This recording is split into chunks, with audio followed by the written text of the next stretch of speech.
Hi there, it's Amanda here from Lolli Lulu Crafts, and today we are going to be making another shaker card using my new fuse tool. I just couldn't resist, I had to do another one. I just so enjoyed it, so I hope you'll enjoy making it with me.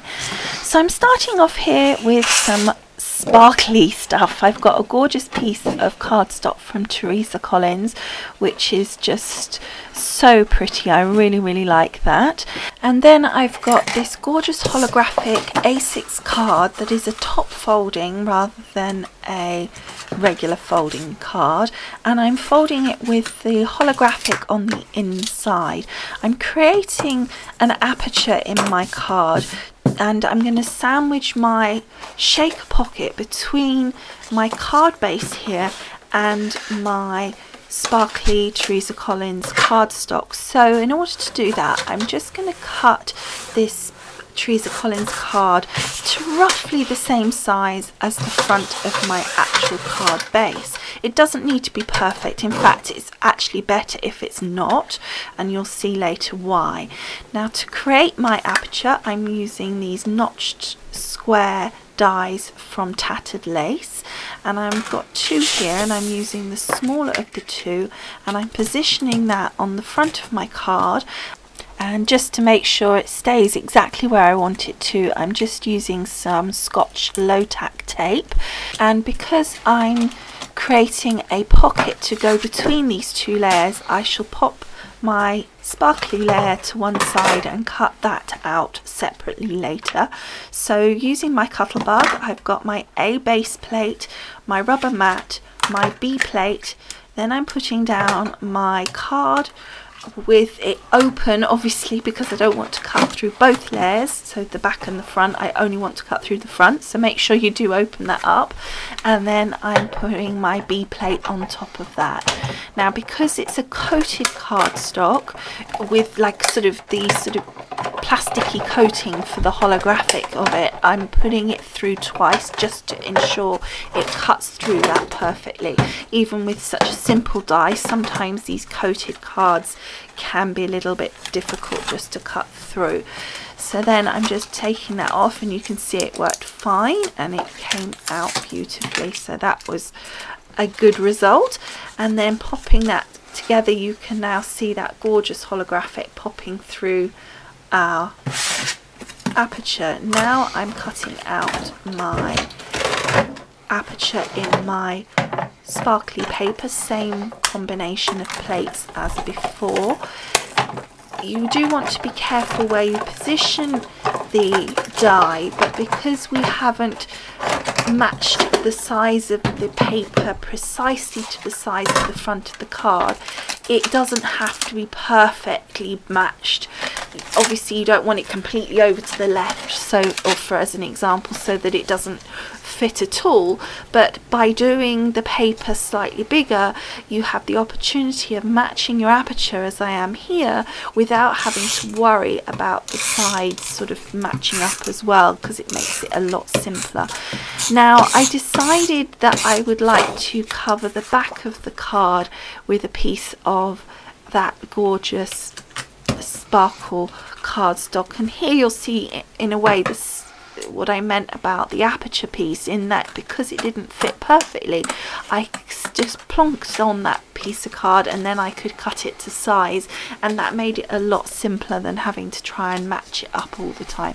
So now to continue with the die cutting, while we've got the Cuttlebug out, we're going to use this Sue Wilson Festive Collection Contemporary Happy Christmas die, and I'm going to use that piece of white sparkly paper that we cut out, and that was kind of the excess from the aperture, and I'm just going to cut out my Happy Christmas from that, and again just rolling it through a couple of times to ensure that it cuts out perfectly.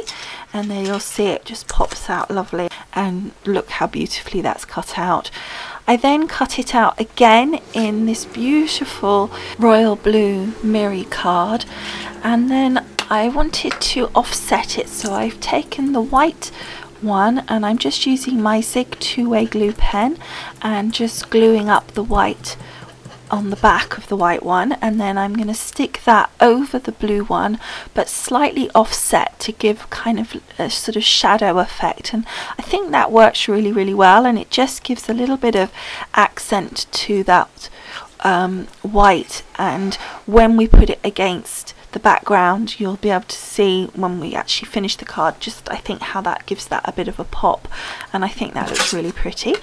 So now again, continuing with our die cutting, I am now die cutting out a piece of white cardstock, which is using the notched square again, but it's going down one more size from the original aperture, so that it will sit on the inside of the card but showing through the aperture when it's finished, because what I felt was that there was just too much sparkle going on. I wanted a little of that holographic showing through from the front, almost like a matte and layer, but I felt that with the front, when I put the sparkly front on as well, it was just going to be too much. So now going the opposite direction, using the slightly larger notch die, I'm now making my fused pocket. So using my fuse tool, going around the outside of the notched die, and it doesn't have to be perfect. This is not going to be seen from the outside. You can do it so it can be seen, but in this instance it's not. So I'm just going around all three sides and the corners, and obviously remembering to leave an open edge so that you can put your little bits of shaker elements in. So just checking that that's all done great. So then just cutting it down a little, because we don't want that plastic, and the plastic that I'm using is just like those pockets that you put papers and stuff in when you put in a folder and stuff like that, or your Avery L wallets are good, but they tend to be a little bit more expensive, and I think the ones that you use just for paper are perfectly good, and certainly this is what I'm using and they work really well. So then I'm just adding some shaker elements. Both these are from Little Lucy's Bits and Pieces, and I can't quite remember the exact name of the website, I never do, but again I'll link all the details for the products on my blog post for you. Then I am sealing that up. Now we've put all those bits in. Again, you're just using the edge of that die as a guide and cutting any excess pieces of the plastic off.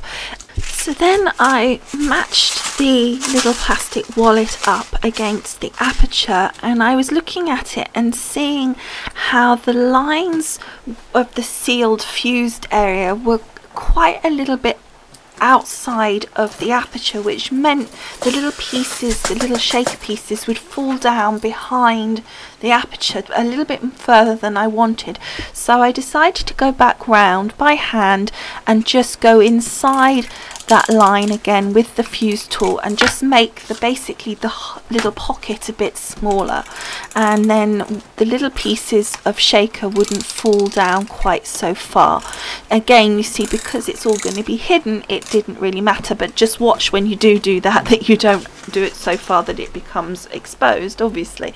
So then I just used a bit of tape pen and I am sticking my little pocket in position. Again, because we've done it fairly tight to the edge of the aperture with those fused lines, you need to just be sure that you line it up so that those fused lines do not show through. And now you can see how that just looks great. So next we need to add the piece of cardstock onto the front, which will hide all those workings, as it were. And again, for this I'm just going to be using my tape pen. I probably in hindsight think I should have used something a little stronger, like the tape that's on a roll or the red tape, but I mean it'll be okay, but I think I probably would have preferred in hindsight to have used that differently. Now you can see how I lined up the aperture, and because I didn't cut originally the cardstock to the correct size of the front of the card. It made it a lot easier, and then all I had to do was line the aperture up and cut off the excess, so it was a lot simpler. Next I am taking my Cosmic Shimmer glue and I'm just carefully putting a little bit of it on the back of my Happy Christmas sentiment die cut, and then I'm positioning that over the plastic, which is why I used my Cosmic Shimmer, because I know it will stay stuck once it's dry, and then it gives me a little movement time as well. So that I just put on the front, and you can then see through all behind it your glitter pieces, which is really cool. And then I decided that it just needed a little something extra, so I added some of those little dazzlers in the corner in that blue colour, which just linked all those blue elements together that were in the little sequin shaker elements and also the shadow on our Happy Christmas. So then as a final touch I added a silver foil envelope, and that is our card for today. So I hope you've enjoyed watching this, and I'll see you again soon. Bye for now. Bye. Oh, and don't forget, go on across to my blog post to take a look at lots of photos and product information.